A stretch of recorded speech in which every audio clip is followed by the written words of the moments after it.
Salut à tous, on se rejoint aujourd'hui pour le test de la Xiaomi Weloop Hey 3S. Cette montre qui est faite conjointement par Weloop by Xiaomi, donc supervisée je pense par Xiaomi parce qu'il n'y a pas du tout noté Xiaomi sur la boîte, mais vous la trouvez souvent sous ce nom-là en fait. Si vous regardez sur les sites chinois, vous la trouvez sous ce nom-là et c'est noté aussi sur Geekmall. C'est une montre qui m'a été prêtée par Geekmall qui repart juste après. Donc je l'ai utilisé 3 jours sur le poignet du matin au soir comme montre personnelle pour pouvoir en faire un petit retour dessus. Bon, après, vous allez voir que c'est plutôt convaincant et c'est plutôt pareil que la Amazfit. Il n'y a pas trop de différence, mis à part peut-être, on va voir ça de suite. Allez. Le contenu de la boîte. Alors, j'ai tout remis d'origine pour vous montrer un peu. Non, en fait, non, j'ai pas tout remis d'origine. J'avais fini la vidéo. J'avais rangé la montre et je me suis rendu compte au montage. J'ai oublié de montrer le contenu. Donc, dans la boîte, du coup, comme si c'était d'origine, on y trouve le chargeur. Je suis malin quand même. Le chargeur, hop, avec un aimant. Alors, c'est pas comme l'autre où il y a un truc qui tient le cadran. Là, il y a un aimant. Voilà, aimanté. De la lecture avec un encart en français à la fin. À la fin, c'est en français. Bon, après, l'appareillage est très simple. Il n'y a rien à faire. Vous mettez l'application Weloop et c'est simple. Et là, dans la boîte, on a les deux bracelets avec le câble de rechargement. Voilà, on passe directement à la suite de la vidéo. Petit rappel, si la vidéo te plaît, tu pourras mettre un pouce bleu à la fin de la vidéo. Tu peux passer par nos liens pour nous soutenir, partager, commenter ce que tu veux. Et on a créé le Tipeee. Le Tipeee, pour ceux qui ne connaissent pas, il y a un petit lien dans la description. Tous les tipeurs auront accès à la tombola du mois. Ce mois-ci, c'est une box Android à gagner. Ils auront accès aussi à tous les produits à vendre en priorité. Ils sont d'abord proposés à eux par mail. J'ai déjà commencé à envoyer la première vague. Et il y en a qui sont intéressés. Donc du coup, voilà, tous les objets que je teste qui sont à vendre sont proposés d'abord à eux en priorité. Et aussi des mails avec les futurs produits à faire, les réservations, pour quand il y aura des réservations à faire. Et voilà, tout simplement. Allez, on passe à la suite. Changer l'angle de la caméra parce que sinon on va pas voir grand chose. Donc, les caractéristiques de cette montre. On a un écran 1,2 pouces en Corning Gorilla, protégé par un Corning Gorilla Glass. On fait Bluetooth 4.0, elle a le GPS, elle a le capteur de fréquence cardiaque qui se trouve derrière. Elle est étanche jusqu'à 50 mètres, l'accéléromètre, le gyroscope 9 axes. La batterie de 270 mAh qui devrait la faire durer 30 jours. Et 20 heures en mode GPS. Voilà, 20 heures d'affilée avec le GPS activé et elle pèse 38 grammes. Au niveau du design, alors qu'à la fin je la comparais avec la Amazfit, celle que j'ai actuellement. Au niveau du design, donc, elle a été livrée toute démontée. Donc comme la Amazfit, les bracelets sont plutôt simples à enlever. On a juste à cliquer comme ça, clac, hop, ça s'enlève, ça se défait tout simplement. Ce qui vous permettra de changer assez simplement de bracelets. Donc ils sont réversibles. On peut mettre côté rouge, côté noir. C'est un petit plus. Moi je les ai mis côté noir. Et il y a aussi, vous avez vu là, je voulais vous montrer ici, il y a un petit cran juste à l'intérieur qui permet de, quand vous mettez la montre, de bien rentrer dans le petit trou qui se trouve à côté. Et du coup ça tient bien. Après, bon, sur la face avant, on y retrouve bon, l'écran, un écran 1,2 pouces. Sur le côté, on a un bouton et deux boutons. Contrairement à la Amazfit, on aurait deux boutons dessus. Et à l'arrière, on a le capteur de fréquence cardiaque.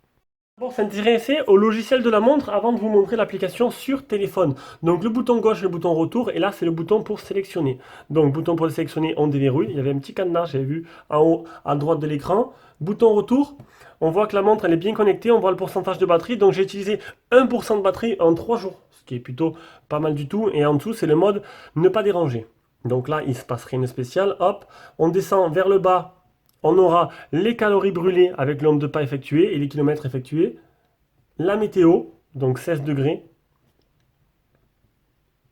Et on retourne sur le cadran normal. Donc voilà, il y a 3 cadrans sur la page principale et il n'y a rien à gauche et à droite. On refait un retour. On arrive dans les menus. Dans les menus, on a les messages. Ah, on va se reverrouiller. On a, hop, on fait slide à gauche. Non, slide à gauche. Non, on appuie là. On a les messages. Donc là, c'est les textos avec le nom du texto, la personne qui nous envoie le message, mec salon, et j'y suis. Avec l'heure, c'est encore verrouillé, tac, on reclique dessus, message, voilà, je suis là dans 5 minutes, on peut faire défiler tous les messages là-dessus, on va revenir en arrière, donc le bouton retour c'est à gauche. Ici, on y retrouvera les statistiques HR, dynamique HR pour le cœur, c'est la fréquence cardiaque ça. Si on clique dessus, il vous dit les pulsations minutes. On revient en arrière. Si vous voulez courir à l'intérieur ou sur tapis roulant, le mode vélo. Donc le mode vélo, quand vous l'activez, hop, il va chercher d'abord votre localisation. Et après, une fois la localisation trouvée, je pense que je vais mettre la montre dehors, je vais vous montrer un peu le menu. La recherche du GPS est assez rapide. Vous avez la vitesse en temps réel, les pulsations minutes, votre fréquence cardiaque du coup, et le nombre de kilomètres effectués, et c'est tout. Voilà. On revient en arrière, terminé, oui, aucun GPS pour le moment. Bon, la montre, elle est bien en français, comme vous pouvez voir. Par contre, les menus resteront en anglais, c'est ce qui est bizarre. Quand vous cliquez là, c'est par rapport à la piscine. Vous mettez la, si je dis pas de bêtises, combien de mètres fait la piscine. Donc ça, c'est plutôt bien le mode piscine. Il n'y avait pas ça dans la Amazfit pour ceux qui vont à la piscine. Ça peut être sympa. J'ai pas pu la tester, bien sûr. On a le chronomètre ici, le minuteur et le cadran. Donc là, en fait, j'ai pas compris à quoi ça servait. Parce que du coup, on a le même cadran. Et après, on a les paramètres. Et on a juste ne pas déranger, about, resetter la montre et l'éteindre.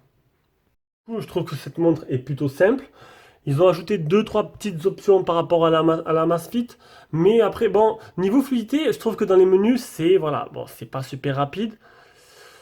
Après, elle marche très bien. J'ai pas eu de problème de déconnexion. Aucun problème de déconnexion avec l'application. Et avec mon téléphone, le P20, parce que les Huawei ils sont pas. Voilà. Les Huawei, quand je mets Amazfit, il faut que je bloque l'application Amazfit allumée. Sinon, non, l'application Mi Fit allumée, excusez-moi. Sinon, ben, il se déconnecte tout seul. La montre se déconnecte et c'est assez agaçant, ça les Huawei. Et là, avec le P20 et l'application Wheeloop, nickel. Voilà, pas eu de problème. Tout le long de mon essai durant les 3 jours. Là, on passe directement sur le téléphone. Donc, l'application, ce sera l'application Wheeloop. Donc, ce ne sera pas l'application Mi Fit de Xiaomi. Donc là, on y retrouve la montre. C'est un peu trop clair. On va baisser, tac, histoire de ne pas trop vous éblouir. On va baisser encore. Voilà. Donc, on y retrouve la montre qui est bien connectée. C'est bien la A3S. Les notifications ici, où vous pourrez normalement choisir les notifications, voilà, qui vont aller directement sur la montre. WeChat, Instagram, Gmail, Twitter, Facebook, SMS et téléphone. Et pour en rajouter d'autres. Ça, c'est les notifications que vous voulez que vous recevoir sur la montre directement. Donc, moi, j'ai mis juste... Non, j'ai pas mis Twitter, il s'est allumé. J'ai mis SMS et téléphone. Tout simplement, les appels et les messages. Après, le mode ne pas déranger, les alarmes, si vous voulez ajouter une alarme, les mises à jour, donc moi j'ai eu une mise à jour, donc je l'ai faite, il n'y en a pas d'autres depuis. Le cadran, alors il y a, comme sur la Amazfit, il y a pas mal de cadrans de proposer, donc c'est plutôt sympa. On va tester un cadran, on va en mettre un avec des couleurs, voir ce que ça donne à mettre celui-là, synchroniser,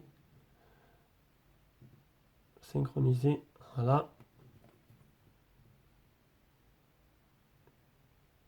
On va attendre que ça se synchronise.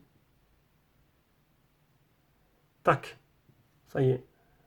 Par contre, j'ai pas trouvé de réglage de niveau de luminosité sur la montre. On l'avait sur la Amazfit, on l'a pas là-dessus, c'est dommage. Du coup, on peut pas régler le niveau. On peut pas mettre plus clair ou plus foncé, on peut pas régler la luminosité, et ça c'est plutôt dommage. Voilà, donc le cadran il est bien apparu. On continue avec les paramètres, non, c'est les paramètres de la montre. Donc paramètres lumière d'affichage toute la journée ou que la nuit ou non. Donc moi j'ai mis non, elle s'allume jamais. Il n'y a pas besoin pour moi. Affichage de notification, activez en levant le poignet. Donc ça c'est pareil, quand vous activez le poignet, elle se rétroéclaire. Ça je ne l'ai pas fait. Donc la main droite, l'heure en 24 heures, rappel de mouvement, téléphone hors de portée. Donc dès que tu t'éloignes un peu trop du téléphone, ça te l'affiche, voilà, qu'elle se déconnecte tout seul. Et la météo qui s'actualise toutes les heures. Et la langue, on est sur du français, donc il y a 6 langues au choix.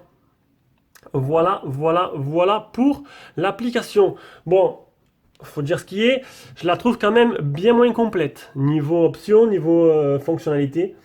On a, bon, on a le mode piscine qui a été rajouté. Mais sinon, niveau options, l'application Wheeloop est un peu moins complète que la Amazfit. Maintenant, les goûts et les couleurs, chacun y verra son envie. Donc voilà les deux à côté. Elles s'y ressemblent pas mal quand même, hein, sauf qu'il y en a une qui a un bouton, une qui a 2 boutons. Et la Wheeloop est quand même un chouïa plus gros que l'autre. Voilà. Donc j'espère que cette petite présentation vous a plu. C'était la montre Xiaomi, non, Wheeloop A3S by Xiaomi. Et je vous donne rendez-vous pour une prochaine vidéo. Ce sera ce week-end. Ciao, ciao. Enfin pour moi en tout cas.